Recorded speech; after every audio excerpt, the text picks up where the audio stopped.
Hey, so today I was watching on the YouTubes, just scrolling through, came across a video from my man, or the man, I don't know, the Riddler Man Gaming, and he had a stream going on where he was on fire. The man was on fire, just talking mad shit. And you got to take when you got to take your shot when you get it. And he had it here, and this is all over. And you should go check it out. His stream video is like pretty awesome. So, I was watching it, and his stream was all about an interview with James White. He's the designer behind Flesh and Blood, if you didn't know that. But they recently had, I think I heard a rumor of this. I don't know exactly what it was, but it was like a content creator appreciation get together. But it also had, a tournament, I'm sure, and some other stuff. I don't know exactly the name of it or anything like that. I got so much shit going on, I can't pay attention to everything that's going on. So. But I've heard a rumor about this, and then I knew there's probably going to be some information that came out of it. And lo and behold, Riddler Man was on here just talking mad shit because James White has come out and I think, in an incredible interview, just talking about the future of Flesh and Blood, the past of Flesh and Blood, and the current state of Flesh and Blood, and I feel has kind of given at least me some additional feelings of like, yes, this is awesome. It's good to hear this from I've talked about Magic many times, how we need an adult in the room, and this is a prime example of an adult being in leadership, which is awesome and fantastic for Flesh and Blood. If only Magic could get a little taste of that, that would be awesome. I think a lot of the times, it seems like Magic doesn't want to acknowledge that it's anything besides a game. And so nobody in the company or nobody in leadership can ever talk about anything outside the game, just the game. Mark Rosewater put out what was it? Was it the end of play boosters? Yeah, it was the end of draft boosters. It was he barely, and that's the only time he barely acknowledged the secondary market, barely acknowledged the bullshit they've been doing to distributors. Here, James is talking about single sellers. He's talking about distributors. He's talking about he says the secondary market. He uses those words. It's incredible. So I don't know. Before we get kind of more into the details of like some really cool things. So I know I made a video. It was a few weeks back, or maybe a week back, about some of the controversy that's gone on with Flesh and Blood and some of the content creators.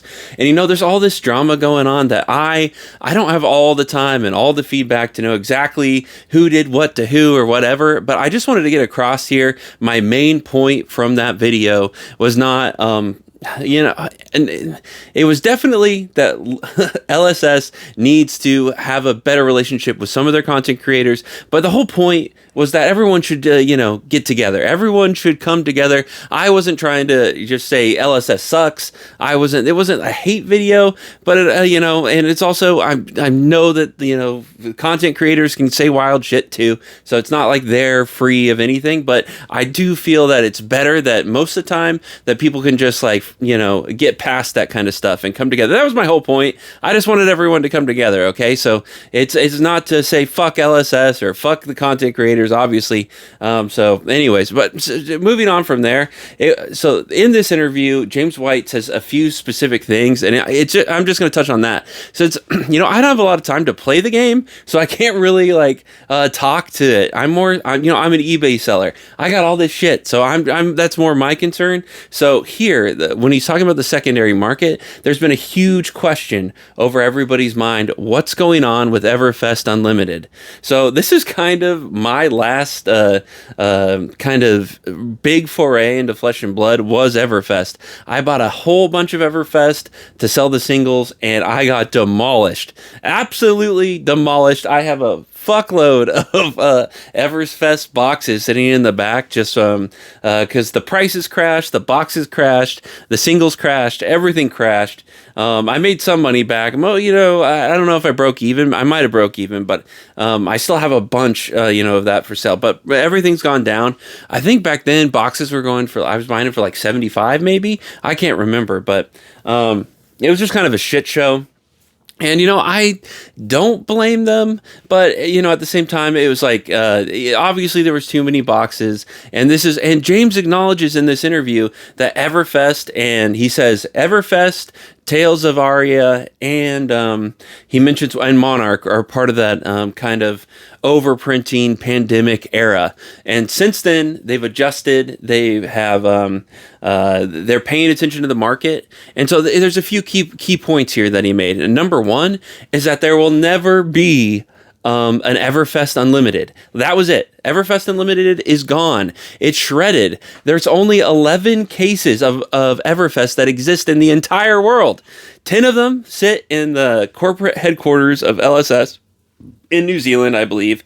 And then one case, get this, got shipped out to a random LGS in New Zealand, I guess in the northern part of the country. And the retailer that got upset that they got unlimited. But it's the most rare thing they possibly could have got. So I wonder, hopefully that store checked out the stream and found out that they're sitting on one of the most rare products in Flesh and Blood history.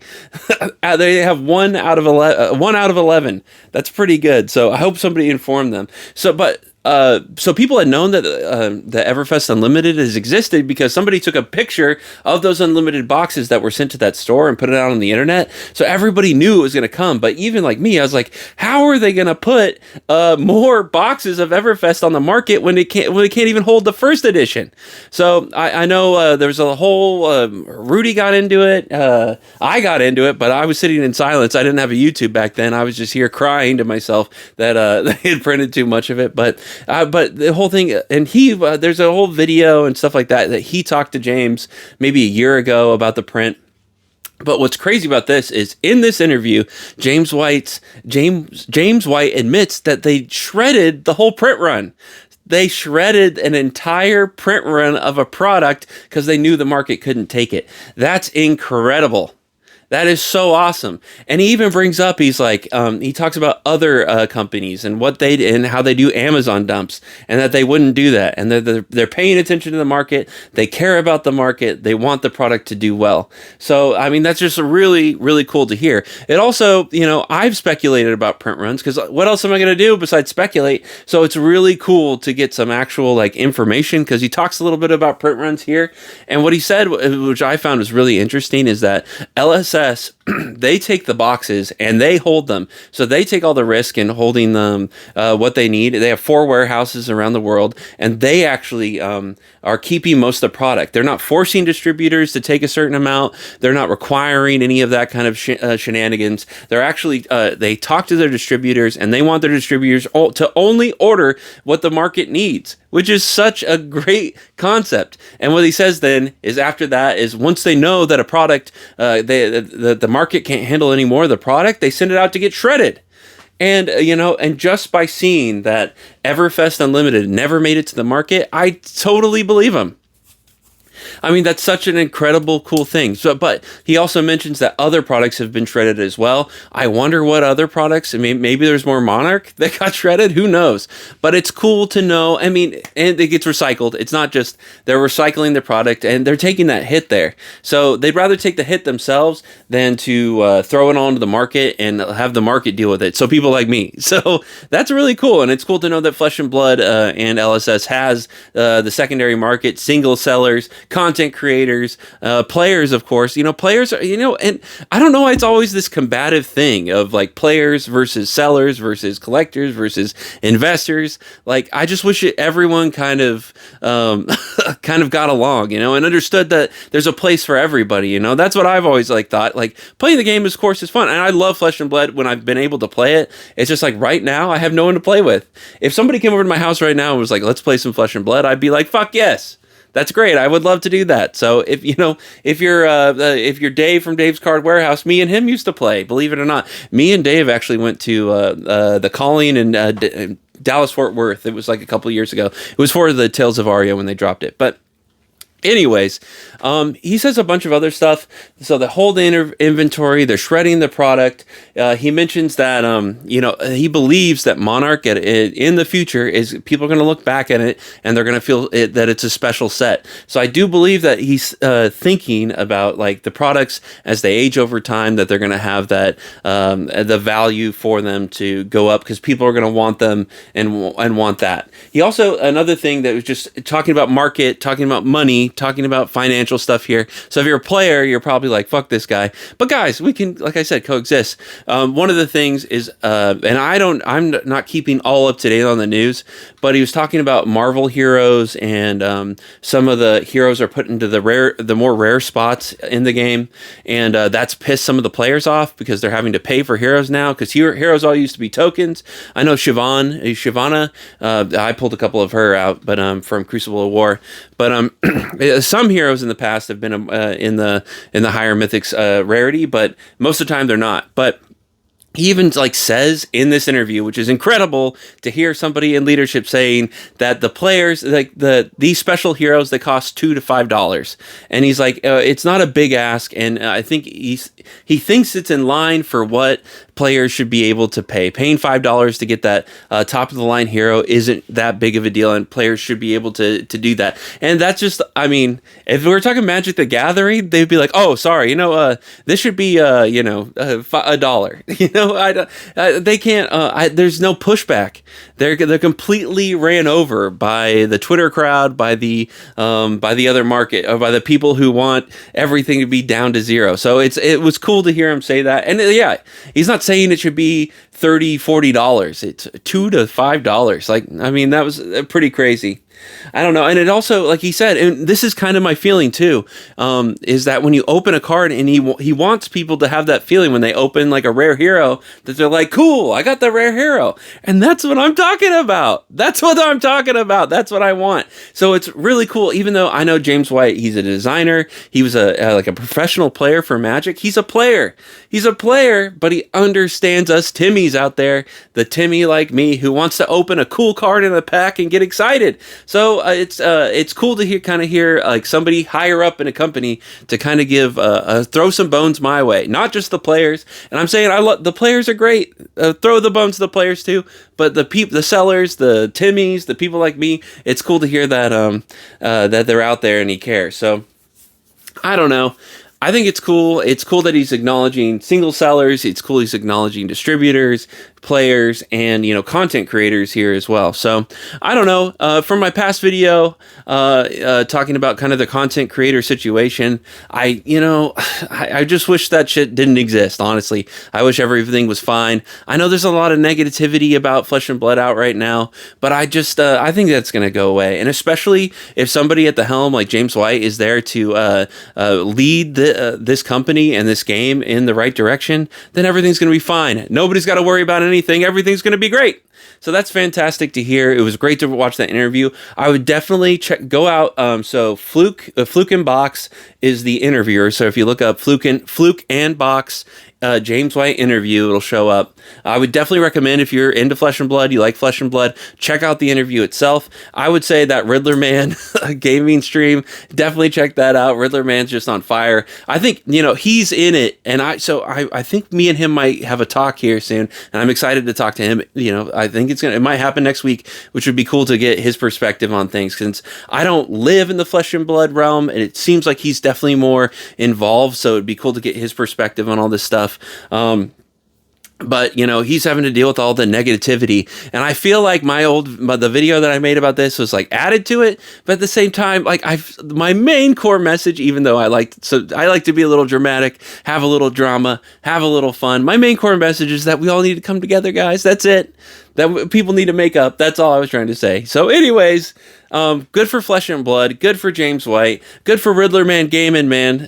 Good for you. And good for anybody who's involved with Flesh and Blood. This is great news. Great news for the game. Great news for the players. Great news for me. So anyways, that's it for me. I want to say thank you to my patrons. Of course, you guys are awesome. The patron account is cool. It's right now we're doing 10% off my eBay store. I'm doing posts on the patron account, so there's going to be like behind the scenes videos if you want to check that out. And then what else are we doing on there? There was something I was going to do, box openings, but I'm trying to figure out how to do that. So if people want to have a box open for them on the channel, might get into that if any of the patrons are interested in that. And then there was some other perk, but I can't remember what it was. But you get your name in the credits, just like my mom. So if you want to hang out with my mom in the credits, it's $5 a month. But No worries at all. That's just for fun. But anyway, so thank you to my patrons. Thank you to my subscribers. And I want to say thank you just for watching this. That's great too. So I hope you all have a fantastic day. It's Friday, so have a great weekend too. And my plan is to be back here because there's a bunch of other shit going on I need to talk about. And yesterday it was just an unboxing video, so I want to make a couple more videos this weekend because there's, like I said, there's important shit that needs to be talked about, and it's time. You know, we got the cats and dogs. We got Magic the Gathering overprinting their full art lands. There was something else I was thinking about. Like, I don't know. There's a bunch of stuff to talk about. Oh, Grand Archive. Oh, I have to do a follow-up video on Grand Archive because I totally whatever. You'll see it later. Anyways, y'all have a great day, a great weekend, and I'll talk to you later. Okay? Bye-bye.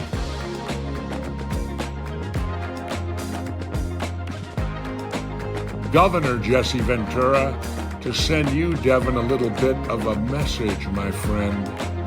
You need to quit slacking. You, I heard lately, have been skipping your workouts. What's going on, my man? You want to turn into a little fat porker?